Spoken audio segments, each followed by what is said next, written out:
News Marathi बाणा, लढूया मराठी अस्मितेसाठी. आपला आवाज, आपली वृत्तवाहिनी.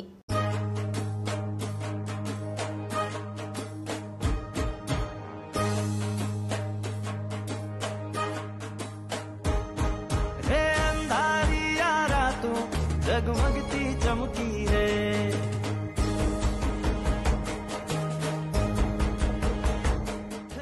ठाणे शहरात शुक्रवारी अतिक्रमण विभागातर्फे धडक कारवाई करण्यात आली.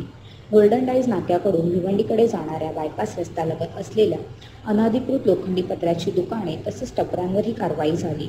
6 दुकानांच्या बाहेरील पत्र्याच्या शेड तसेच 7 हातगाड्याही जप्त करण्यात आले.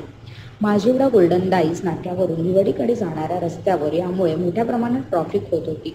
महापालिका आयुक्त सौरभ राव यांच्या निर्देशनानुसार अतिरिक्त आयुक्त प्रशांत रोडे यांच्या मार्गदर्शनाखाली ही कारवाई करण्यात आली.